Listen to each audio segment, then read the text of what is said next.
వందనాలు స్తోత్రాలు చెల్లిస్తున్నాను ఆయన.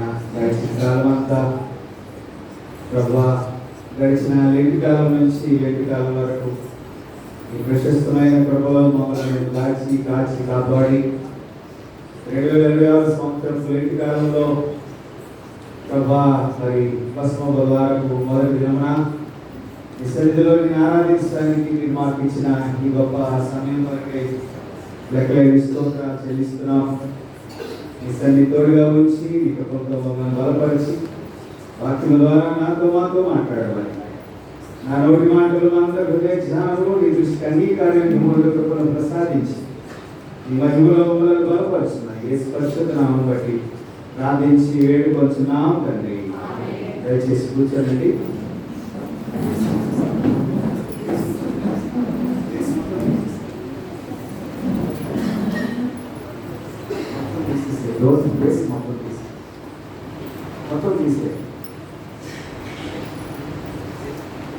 ముందుగా దేవాది దేవుడికి కోటాను కోట్ల వందనాలు స్తోత్రాలు చెల్లిస్తూ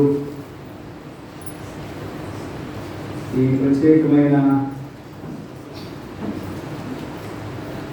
భస్మ బుధవారపు ఆరాధనలో నిలిచుతున్న మనకు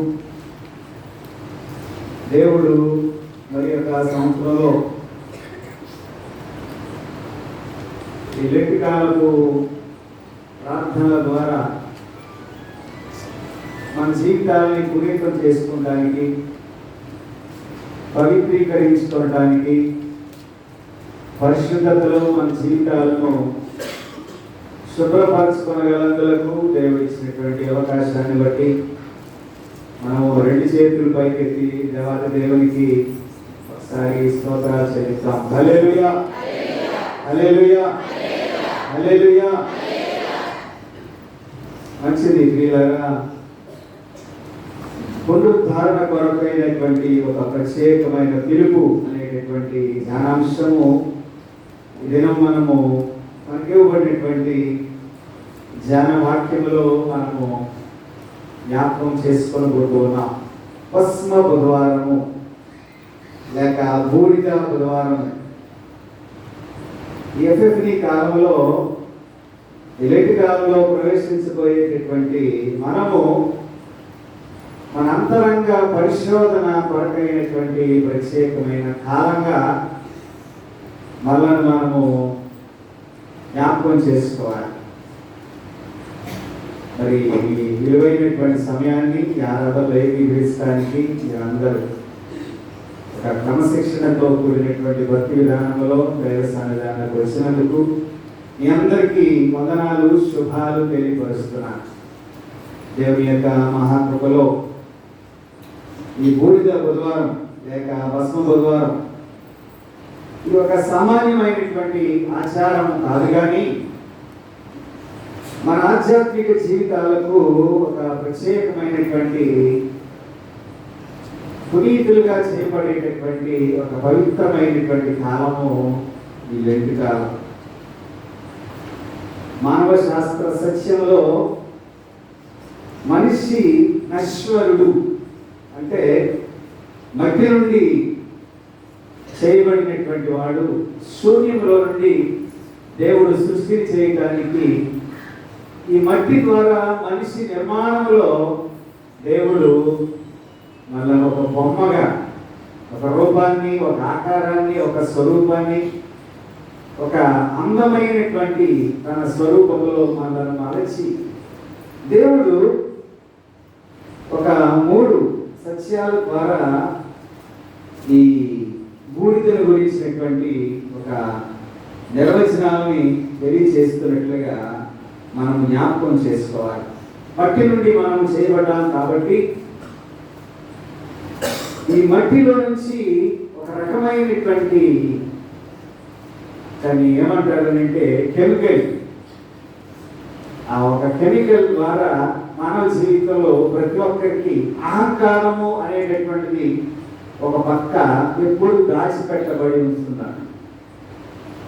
తన స్వశక్తిని బట్టి ఈ లోక సంబంధమైనటువంటి అధికారాలు, ఈ లోక సంబంధమైనటువంటి ఆర్థిక పరిస్థితులు, ఈ లోక సంబంధమైనటువంటి అనేక రకాలైన వాటి మీద మానవుడు మనస్సు నుంచి ఈ అహంకారం అనేటటువంటి దాని ద్వారా మరి గుర్తు చేసుకునేటటువంటి విధానం.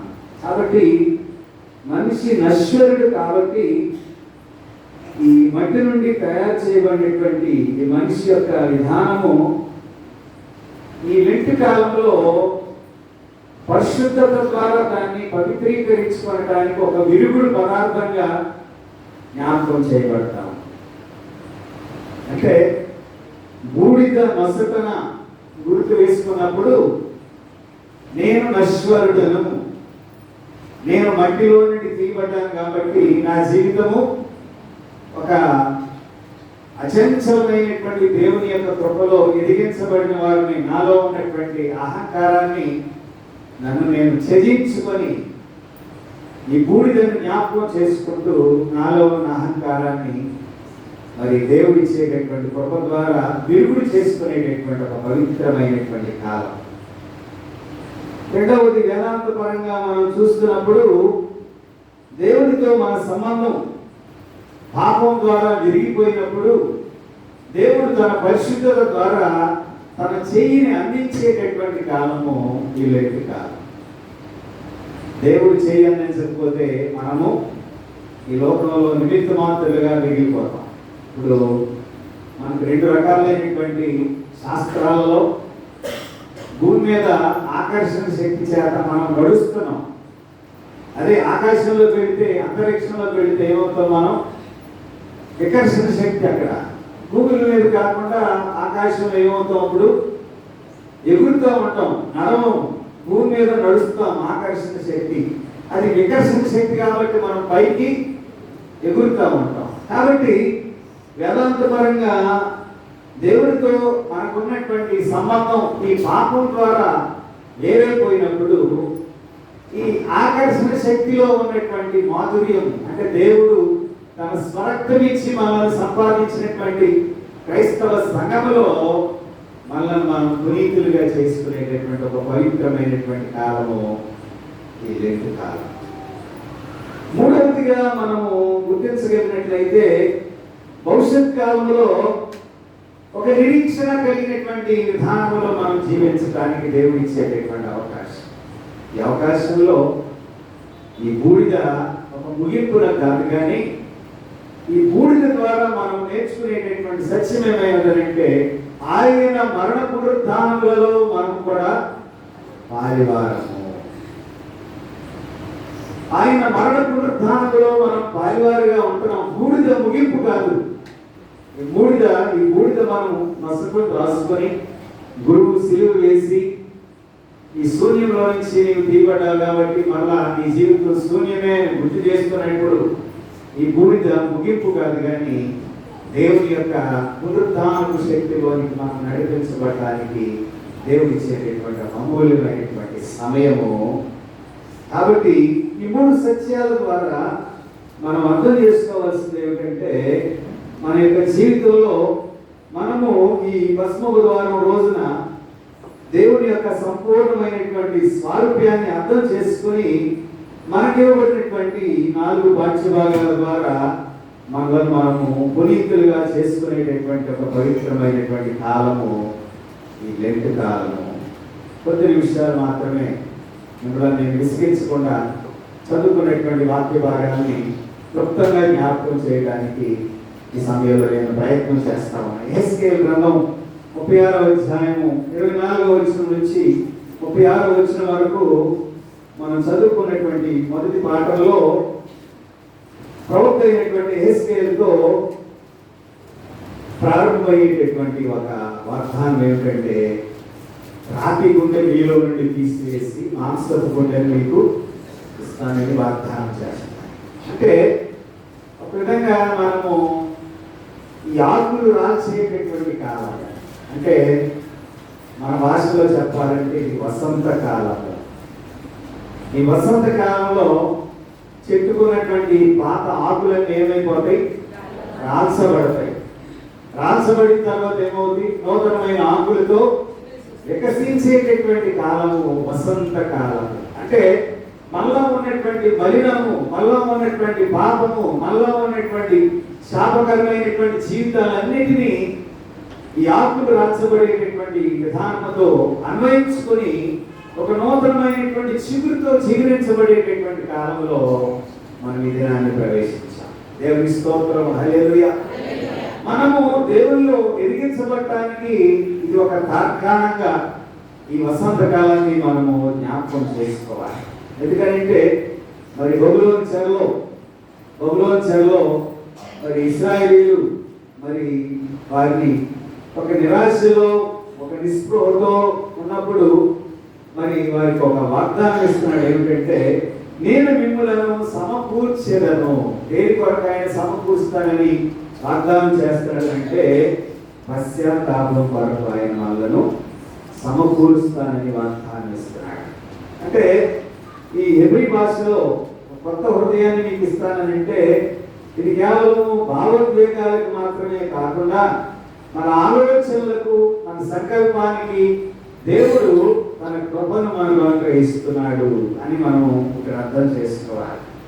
రాతి గుండెను మీలో నుండి తీసివేసి అంటే రాయి ఒక విధంగా స్పందించదు. రాయికి స్వరూపం లేదు, రాయికి ఆత్మ లేదు, రాయికి మాట్లాడే శక్తి లేదు. రాయి స్తబ్దుగా ఉండేటటువంటి ఒక నిర్లిప్తతో ఉండేటటువంటి ఒక వస్తువు రాయి. అంటే ఈ రాయి దేనికి పోలిక చేయబడతా ఉందంటే, మానవ జీవితంలో శరీరం పాపానికి అలవాటు పడి దేవుని స్వరానికి మూగపోయినటువంటి ఆత్మకు ఒక ప్రతీకగా ఈ రాయి జ్ఞాపకం చేయబడతా ఉంది. కదలికలైనటువంటి రాయి. ఎఫెసీ పత్రికలో మరి ఒక గొప్ప అన్వయాన్ని పౌలు భక్తులు జ్ఞాపకం చేస్తారు. మనమందరం కదిలించబడే రాళ్ళగా ఉంచాలి అని ప్రభు ప్రయత్నం చేస్తున్నాడని అంటాడు. అంటే కదలికలేని ఈ రాయికి, కదిలించబడేటటువంటి ఈ రాయికి పోలిక చూస్తూ ఉన్నప్పుడు ఈ రాతిలో ఇది ఎప్పుడు స్తబ్దుగానే ఉంటుంది. రాతి మీద రాతి వేసి కట్టినటువంటి గోడలు కానీ, లేకపోతే ఏదైనా ఒక కట్టడం కానీ స్తబ్దుగా ఉండేటటువంటి దానికి ప్రతీకగా ఉన్నది. పాపానికి అలవాటు పడి దేవుని స్వరానికి మోగిపోయినటువంటి ఆత్మకు ఇది స్తబ్దుగా కనిపిస్తా ఉన్నది. అయితే ఈ రాతి గుండెని నీలో నుండి తీసివేసి నీకు మాంసపు గుండెని ఇస్తానంటాడు. అంటే పాపానికి అలవాటు పడిపోయినటువంటి శరీరము ఒక ప్రక్రియలో నడిపించబడతా ఉంది, ఒక అలవాటులో నడిపించబడతా ఉంది. ఒక మానవ జీవితంలో సాతాను తన యొక్క బందీలో ఉన్నటువంటి ఈ మనుషులను లేక ఈ ప్రపంచాన్ని నడిపించేటటువంటి సాతాను మనలను కూడా నడిపిస్తాం.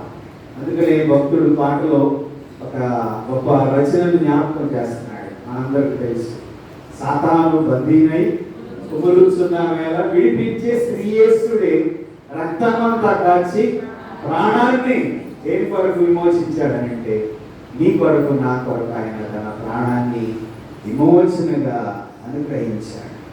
అంటే ఈ కదలిక లేనిటువంటి రాయిని మాంసపు గుండెగా ఎలా చేస్తాడనంటే, ఇక్కడ ఒక మాటను ఉపయోగిస్తున్నాడు, నా ఆత్మను మీలో ఉంచేదను. నా ఆత్మను మీలో ఉంచేదను. నా ఆత్మను మీలో ఉంచినప్పుడు ఎటువంటి కరగనటువంటి రాయి అయినప్పటికీ అది కదిలించగలిగే మాంసపు ముద్దగా నేను చేస్తానని ప్రభు వాగ్దానం చేస్తున్నాడు. అంటే ఈ పాపం ద్వారా మనిషి ఒక నిర్లిప్తమైనటువంటి స్థితిలో ఉన్నటువంటి రాయి లాంటి స్వభావం కలిగినటువంటి మానవ జీవితంలో దేవుడు తన రక్తము ద్వారా మనల్ని కడిగి పవిత్రీకరిస్తున్నాడు అని చెప్పడానికి ఇది ఒక నిదర్శనంగా మనము జ్ఞాపకము చేసుకోవలసినటువంటి వారమైనాం. ఆంధ్ర క్రైస్తవ కీర్తనలో శ్రేష్టమైనటువంటి పాట ఈ సమయంలో నేను గుర్తు చేస్తున్నాను. మరి ఏమో కమ్ము తోడవద్దు యేసునాథ నీదు గోల అనే పాటలో మరి చక్కని 2 వచనాలు కలిగినటువంటి పాట. నీచ పాపవర్తనంబు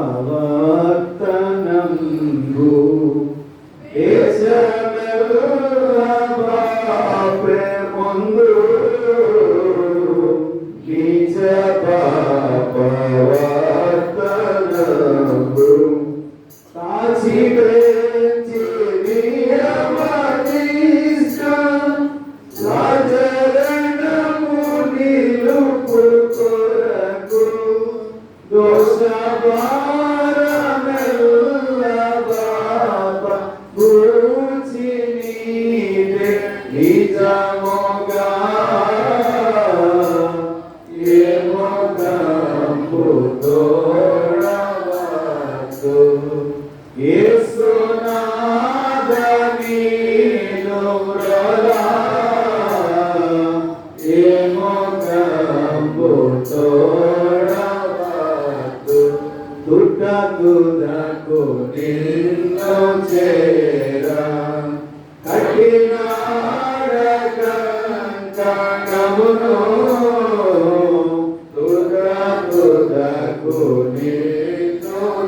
రాతి లాంటి పాప జీవితంలో ఉన్నటువంటి మన శాపకరమైన జీవితాలు ఆయన మాంసపు ముద్దగా చేస్తానని వాగ్దానం చేస్తున్నాడు. అందుకనే దీనికి ప్రతిస్పందనగా 51వ దావీదు కీర్తనను మనము జ్ఞాపకం చేసుకుంటే దానిలో దావీదు యొక్క పాపాన్ని గురించి నాతాను ప్రవక్త హెచ్చరిక చేసినప్పుడు నాతాను దేవుడి చేత మరి అభిషేకించబడినటువంటి ఒక రాజుగా మనకు కనిపిస్తా ఉన్నాడు. ఇక్కడ దావీదు కూడా ఒక రాజుగా కనిపిస్తా ఉన్నాడు. అయితే తన యొక్క వ్యక్తిగతమైనటువంటి నైతిక వైఫల్యము ఒక రాజుగా ఉండేటటువంటి అతని పాత్రలో పాపము ద్వారా తన జీవితంలో సంపాదించుకున్నటువంటి దాన్ని ఏమని తాను తెలియపరుస్తున్నాడు అంటే నాతాను ప్రవక్త హెచ్చరిక చేసినప్పుడు ఒక మాట మాట్లాడుతున్నాడు. నీకు విరోధంగా నేను పాపము చేస్తుని అంటే సామాజిక విషయాల్లో ఒక విధమైన ఉల్లంఘన కాదు, కానీ దేవునితో తనకున్నటువంటి ఒక సంబంధాన్ని ఈ ఉరియాను చంపించడం ద్వారా తాను పోగొట్టుకున్నాడు. నీకు విరోధంగా నీకే నేను తప్పిపోయిన కుమారుడు కూడా అదే ఆలోచన. తండ్రి యొద్దకు వచ్చి నీకు నువ్వు పరలోకానికి విరోధంగా నేను పాపం చేశాను, నీ కుమారుడు అనిపించుకున్నట్టు నేను యోగ్యుడను ఆనని చెప్పుదును అనుకుని తండ్రి యొద్దకు వచ్చినటువంటి స్థితిని లూకాసు వార్త 15వ అధ్యాయంలో మనం చూస్తాం. నీకును పరలోకమునకు విరోధముగా నేను అంటే తనలో ఉన్నటువంటి ఆ పాపపు నైజము, ఆ పాపపు స్వభావాన్ని ఏ విధంగా తను తాను పరివర్తన చెంది మాట్లాడుతున్నాడో ఇక్కడ కూడా రాజుగా ఉన్నటువంటి దావీదు మరి తనకున్నటువంటి ఈ పాపం అనేటటువంటి దాని ద్వారా దేవుడితో ఉన్న సంబంధాన్ని మరి విరగొట్టుకున్నాడు. కాబట్టి 10వ వచనంలో జ్ఞాపకం చేస్తున్నాడు. 51వ కీర్తన నా యందు శుద్ధ హృదయము కలుగు చేయము, నా అంతరంగములో స్థిరమైన మనస్సును అంటే శుద్ధ హృదయమును స్థిరమైన మనస్సును కలుగు చేయమని ఎప్పుడు వేడుకుంటున్నాడంటే పడిపోయిన తర్వాత, పాపంలో పడిపోయిన తర్వాత తాను చేయకూడని పని చేసినందువల్ల తనకున్నటువంటి పరిస్థితిలో పశ్చాత్తాపడుతూ నాతాను ద్వారా హెచ్చరిక చేయబడినప్పుడు ఇక్కడ రెండు విరిగిన హృదయము విరిగిపోవడం అంటే ఇక్కడ తను అహంకారంతో తనకున్న అధికారాన్ని బట్టి తాను చేసినటువంటి దాని విషయంలో ఇక్కడ పశ్చాత్తాపడుతూ దేవునితో ఉన్న సంబంధం విరిగిపోయినందువల్ల దేవా మరి నాకు నా యొక్క అంతరంగంలో ఒక నూతనమైన మనస్సును లేక హృదయాన్ని నీవు కలుగు చేయమని దేవుని వేడుకుంటావు. అంటే పాపం ద్వారా క్షణిక ఆలోచనలతో తనకున్నటువంటి అధికారాన్ని బట్టి ఉరియాన్ని చంపించిన తర్వాత దేవుడు అందుకే తనకి యెరూషలేము దేవాలయం కట్టించడానికి అవకాశం ఇవ్వలే. నీవు నీకు లేదు. నీకున్న అధికారాన్ని అయితే నేను తీసివేయలేదు, కానీ నేను చేతులు ఏమైనా రక్తముతో నిండి ఉన్నందువలన నీకు నేను దేవాలయం కట్టడానికి అధికారం ఇవ్వలేదని ప్రభు దావీదుతో మాట్లాడాడు. అయినప్పటికీ దావీదు యొక్క హృదయ వాంఛ ఎలా ఉందనంటే, ఆ ఆలయంలో దేవుని కొరకు మనస్ఫూర్తిగా మనపూర్వకంగా ఇచ్చేవారు ఎవరైనా ఉన్నారని ప్రకటన చేసినప్పుడు ఎవరి సామర్థ్యం చొప్పున వారు దేవునికి ఇచ్చినటువంటి విధానాన్ని ఇక చాలు ఇవ్వవద్దు అనేంత వరకు ఇస్తూనే ఉన్నట్లుగా దినవృత్తాంతాల గ్రంథం 29వ అధ్యాయంలో మనం చూస్తాం. ఇక్కడ కూడా మరి తన హృదయంలో పరిశీలన చేసుకున్నాను. అంతేకాకుండా నీవు బలులను కోరువారు కాదు, విరిగిన మనస్సే దేవుడికి ఇష్టమైనటువంటి బలియాగము. అంటే యెహెజ్కేలు గ్రంథంలో దేవుడు మనలో ఉన్నటువంటి రాతి కూడా తీసేస్తానన్నాడు. ఇక్కడ 51వ కీర్తనలో మన అహంకారం విరిగినప్పుడు ఆ రాయి గుండె పగిలిపోతుంది అనేటటువంటి ఉద్దేశాన్ని ఇక్కడ మనం గమనించాలి. అంటే యెహెజ్కేలు గ్రంథంలో రాతి గుండెని నీలో నుండి తీసివేసి మాంసపు గుండెని ఇస్తానన్నాడు. 51వ కీర్తనలో అహంకారము మనలో విరిగిపోయినప్పుడు ఒక కొత్త హృదయంతో మార్పు కలిగినటువంటి మనస్సుతో దేవుని యొక్క నడిపించగలిగేటువంటి శక్తిమంతులుగా మనము చేయబడటానికి పరిశుద్ధాత్మ దేవుడు మనకు సహాయం చేస్తాడు. దేవుని స్తోత్రం, హల్లెలూయా. రెండవ పాఠంలోకి వెళ్దాం. రోమీయులకు రాసిన పత్రికలోకి వెళ్దాం. మనం నూతనపరచబడినటువంటి మనస్సును గురించి రోమపత్రిక 11వ అధ్యాయంలో దేవుని యొక్క ఉన్నతమైనటువంటి స్థానాన్ని, కృపను పౌలు వివరిస్తూ ఒక విప్లవాత్మకమైనటువంటి మలుపును గురించినటువంటి సిద్ధాంతాన్ని ఇక్కడ మన యొక్క జీవితాల్లో కలిగి ఉండాలి. మనము ఆరాధనగా మారి మనకి జీవన విధానం ఏ విధంగా మార్పు చెందాలి అనేటటువంటి విషయాన్ని తెలియపరుస్తూ ఉన్నాడంటే, మీ మనస్సు మారి నూతన మోగుట వలన మీరు రూపాంతరం చెందుతారు. ఇప్పుడు రూపాంతరం చెందించబడేటటువంటి కాలం, మన మనస్సులు కరిగేటటువంటి కాలం, పశ్చాత్తాపంతో ప్రభు పాదాలు యొక్క వేడుకునేటటువంటి కాలం, ప్రభు సన్నిధిలో కనిపెట్టేటటువంటి కాలం.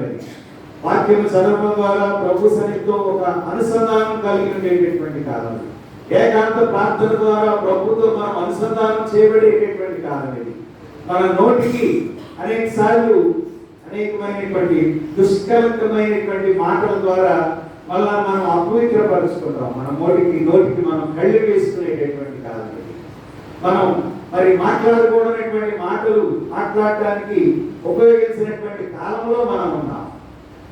మన యొక్క స్థితిగతులని మార్చబడేటటువంటి కాలం, మన పరిస్థితులన్నింటినీ ప్రభు పాదాల యొక్క పెట్టి మనం గోజాడుతూ మనల్ని మనం పునీతులుగా చేసుకునేటటువంటి కాలం. మీ మనస్సు మారి నూతన మగుట వలన ఏం కలుగుతుందండి? రూపాంతరం కలుగుతుంది. ట్రాన్స్ఫిగరేషన్, ఒక శ్రేష్టమైనటువంటి రూపాంతర అనుభవం కావాలి మనకి. ఆకులు రాసబడటం ద్వారా, ఒక నూతనమైనటువంటి ఆకులు చిగురించడం ద్వారా మనము రూపాంతరం చెందించబడేటటువంటి కాలం. కాబట్టి యోవేలు ప్రవక్త అంటాడు, మీ వస్త్రములను కాక మీ హృదయములను చింపుకొనుడి. వస్త్రాలు బాహ్యంగా కనపడతాయి, కానీ హృదయం చూసేటటువంటి దేవుని దగ్గర మీ మనస్సు మారాలి, మీ హృదయాలు మారాలి, మీ పరిస్థితులు మారాలి. మీకున్న సమస్తమును పరిచయించి ప్రభు పాదాల యొక్క మనకు నేర్చుకునేటటువంటి కాలము ఈ తపస్సు కాలం, లేక ఈ లెట్టు కాలం. కాబట్టి తిరిగి నలిగినటువంటి హృదయంతో మన మనస్సు మారడం వల్ల మనం ఏ విధంగా జీవించగలమనంటే, 19వ ప్రసంగంలో యేసు ప్రభు వారు చెప్పారు. మత్తయి సువార్త 6వ అధ్యాయంలో మరి మనం ఎలా చేయాలి, ఏం చేయాలి? యేసు ప్రభు వారు, మీరు ఏం చేస్తున్నారు? ఎవరి కోసం మీరు ప్రార్థన చేస్తున్నారు? ఎవరి కోసం మీరు దేవుని సన్నిధిలో కనిపెడుతున్నారు? ఎవరి కొరకు మిమ్మల్ని మీరు పవిత్రులుగా చేసుకునేటటువంటి కాలం ఇది. ఉపవాసం ద్వారా మన ముఖాలను విధానం చేసుకుంటాం కాదు, కానీ మీ హృదయాలు మార్పు చెందించబడేటటువంటి కాలం. అంటే మన భక్తిని ప్రజలు చూసేటటువంటి రీతిగా ప్రదర్శించడం కాదు, కానీ మన హృదయాలను దేవుడు చూస్తున్నాడనేటటువంటి విషయాన్ని మనం పరిశీలన చేసుకుంటూ పశ్చాత్తాపడేటటువంటి కాలం ఇది. మన కుడి చేతితో చేసేది ఎడమ చేతికి తెలియకూడదు. వేసి చెప్పినటువంటి మాట ఏమిటంటే ఇక్కడ రహస్యమందు చూచున్న నీ తండ్రి నీకు ప్రతిఫలమిచ్చును. కాబట్టి నువ్వేం చేయాలి?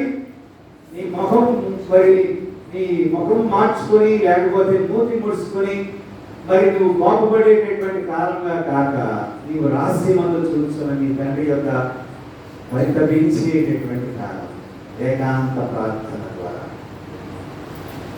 బూడిద నుంచి నూతన సృష్టి వరకు ఈరోజు మనం చేసేటటువంటి ప్రయాణాన్ని ఒకసారి మనం ఆలోచన చేయాలి. యెహెజ్కేలు గ్రంథంలో మనకి కొత్త హృదయాన్ని ఇస్తానని చెప్పినటువంటి దేవుడు మరి 51వ కీర్తనలో మనము విరిగిన హృదయంతో ప్రభు సన్నిధిలో మనము పునీతులుగా చేసుకునేటటువంటి రోమపత్రికలో ఈ మనస్సు మారి రూపాంతరం చెందాలనేటటువంటి ఒక నూతనమైన విధానం ద్వారా మనము పరిశీలన చేసుకునేటటువంటి అంటే మనలో ఉన్నటువంటి ఈ బూడిద ఎప్పుడైతే నొసటన గురువు మరి నొసటన వేసి సిలువ గుర్తు వేస్తాడో అప్పుడే మన పాపాలన్నీ చనిపోవాలి. అప్పుడే మన పాపం నుంచి మనం విడుదల పొందించబడాలి. అంతేకాకుండా మరి ఈ రాయి లాంటి మన హృదయం పగిలి దేవుని యొక్క కృపకు మనము సారూప్యంలో నడిపించబడేటటువంటి వారంగా మరి మనము నడిపించబడాలి. అంటే ఇలాంటి కాలం అంతా ప్రార్థన ద్వారా, దేవుడి వైపు ఉపవాసం ద్వారా, మన ఆత్మ వైపు, మన యొక్క దాన ధర్మాల ద్వారా, మన తోటి వారి వైపు మన యొక్క హృదయాలను మనం ప్రతిష్ఠించుకునేటటువంటి ఒక పవిత్రమైనటువంటి కాలము. అయితే ఈ నుదిటి పైన ఉన్నటువంటి బూడిద ద్వారా నీ హృదయం ఎక్కడ ఉన్నదో నిన్ను నీవు పరిశీలన చేసుకోవలసినటువంటి వారమై ఉన్నావు. అందుకని ఇక్కడ పరలోక ప్రార్థనని జ్ఞాపకం చేస్తూ 6వ అధ్యాయంలో మత్తయి సువార్తలో ఈ పరలోక ప్రార్థన యొక్క ఆధ్యాత్మిక విషయాలను తెలియచెబుతూ దావీదు వలె మనం కూడా విరిగిన హృదయం కలవారిగా ఉండాలి అనేటటువంటి విషయాన్ని స్పష్టంగా తెలియపరుస్తున్నటువంటి విధానమును ఈ 6వ అధ్యాయంలో మనము జ్ఞాపకం చేస్తాం. యూదులకి బాగా ఇష్టమైనటువంటి విషయం ఏమైనదంటే ప్రార్థన. యూదుల యొక్క ప్రార్థన సమయాలు ఉదయం 9 గంటలకు, మధ్యాహ్నం 12 గంటలకు, సాయంకాలం 3 గంటలకు ఇవి ప్రార్థించేటటువంటి సమయాలు. ఇది ఎక్కడ చూస్తాం మనం? ఎక్కడ చూస్తాం? రోజు చూస్తాం ఒక చోట, మసీదుల్లో చూస్తాం. మసీదుల్లో వారి సమయానికి అంటే ఈ ట్రెడిషన్ ఎక్కడి నుంచి వచ్చింది? జూయిష్ ట్రెడిషన్ అంతా ముస్లిమ్స్లో మనం చూస్తాం. వారేమో యేసు వస్తాడంటారు, మనము వచ్చాడు మన కొరకు ఆయన రక్షణ కార్యము జరిగించాడు. అంత మాత్రమే కాక ఈ పరిమితం కాకుండా మరి దేవుని యొక్క సన్నిధిలో మనం అందరము మనము జ్ఞాపకం చేసుకోవడానికి 9వ వచనంలో 6వ వచనంలో ఏమంటాడంటే పరలోకమందున్న మా తండ్రి, పరలోకమందున్న మా తండ్రి. మా తండ్రి ఆయన ఏం చేస్తాడనంటే ఆయన తండ్రి, మనం ఆయన బిడ్డలము. మా తండ్రి అని బోధించడంలో దేవుడు పరిశుద్ధుడు కాబట్టి ఆయన తండ్రి, మనం ఆయన కుమారులను, కుమార్తెలను. దేవుడి రాజ్యం కొరకు మనము మరి సిద్ధపడేటటువంటి ఒక ప్రత్యేకమైన పరిస్థితి 6వ అధ్యాయంలో జ్ఞాపకం చేస్తూ మానదినాహారం మాకు దయచేయము, మరి మా ఇతరులనేమో క్షమించులాగున. మరి ప్రార్థనలో ఈ క్షమాపణ మమ్మల్ని శోధనలోని దుష్టుల నుంచి మమ్మల్ని తప్పించుము అని మాట్లాడుతూ ఉపవాసాన్ని గురించి కూడా ఈ 6వ అధ్యాయంలో 16వ వచనం నుంచి జ్ఞాపకం చేస్తూ ఏమంటాడంటే మనుష్యులకు కనబడాలని కాక ఈ ఉపవాసం చేసినప్పుడు దేవునికి నీవు కనబడాలి. అంటే మనుషులు కనబడేటటువంటి విధి విధానాలు కాదు మన జీవితంలో మనం నెరవేర్చవలసింది. దేవుని కనబడేటటువంటి విధి విధానాలు మనము కలిగి ఉండాలి. కాబట్టి మరి లేవి కాండంలో 16వ అధ్యాయంలో మనం చూస్తే మరి యూదులు తప్పక ఉపవాసం ఆచరిస్తారు. అంతేకాకుండా వారు జాతీయ ఉపవాస దినాన్ని ప్రకటించేటటువంటి విధానం లేవి కాండంలో రాయబడినట్లుగా మనము జ్ఞాపకం చేసుకోవచ్చు. ఈ ఉపవాసము మరి దైవభక్తితో కూడినటువంటిగా మనం తలంచి మన ఉపవాసం ఎలా ఉండాలంటే దేవుడు చూడగలిగే ఉపవాసంగా ఇలాంటి కాలంలో మనల్ని మనం పవిత్రీకరించుకుంటూ పునీతపరుచుకుంటూ మన ఇతరులకు మనం ఆయాసకరంగా కాకుండా ఇతరులను ప్రేమించే మనసు, ఇతరుల యొక్క బాధల్లో కష్టాల్లో మనం కూడా సాకారంగా ఉండేటటువంటి మనసు, అంతేకాకుండా మన హృదయంలో ఉన్నటువంటి మలినము ఈ ఆకులు రాల్చబడేటటువంటి రీతిగా తీసివేయబడి పరిశుద్ధమైనటువంటి మరి ఒక నూతనమైన పరివర్తనతో మనం నడిపించగలగాలి. ఈ సాఫ్ట్వేర్ ఉద్యోగుల గురించి ఒక ఎగ్జాంపుల్ చెప్తాను. సాఫ్ట్వేర్ ఉద్యోగులు ఎప్పుడు ఏం చేయాలంటే కొత్త వాటి మీద వారు మనసు నుంచి ఎప్పుడప్పుడు అప్డేటెడ్గా అయిపోవాలి. అంటే సాంకేతికంగా ఎప్పుడు మనం ఏమైపోవాలి, వారు చేసిన ఉద్యోగంలో అప్డేటెడ్ వెర్షన్ అంటారు దాన్ని.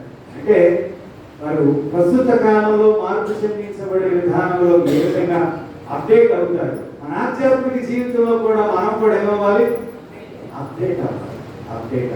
అంటే మన పాత విధానాలనే మన హృదయంలో ఉంచుకునే విధంగా కాలంతో కాకుండా భక్తి విధానంలో కూడా మనం అనునిత్యము ఎక్సర్సైజ్లో నడిపించబడే విధానం పరిశుద్ధాత్మ దేవుడు ఇలాంటి కాలంలో మనము మరి పొందుకోగలుగుతాం. ప్రతినిత్యము మనం ఈ సాయంకాలం ప్రార్థనలో మనం పునీతులు పరుచుకుంటాం. ఒక గంట సమయం 7 గంటల నుంచి 8 గంటల వరకు లేక 8:15 వరకు మనం పునీతులుగా చేసుకుంటాం. ప్రార్థనలో గడిపేయగలిగేటటువంటి శక్తిమంతులుగా చేయడానికి మనల్ని తీర్మానం చేసుకుందాం. మనల్ని మనం పవిత్రీకరించుకుందాం. మనల్ని మనం దేవునికి సమీపంగా జీవిద్దాం. మన యొక్క జీవితాలను ప్రభు సమర్పణతో నడిపించగలిగేటటువంటి ఆధ్యాత్మికత పరిశుద్ధాత్మ దేవుడు మనందరినీ గ్రహించి నడిపించి కాపాడు ప్రార్థన చేసుకున్నాం. కలవలసింది ఎవరైనా ప్రేరేపడగలిగిన వారు ఒక చిన్న ప్రార్థన చేయవలసిందిగా ప్రేమతో మీకు నేను మనవి చేసుకున్నాను.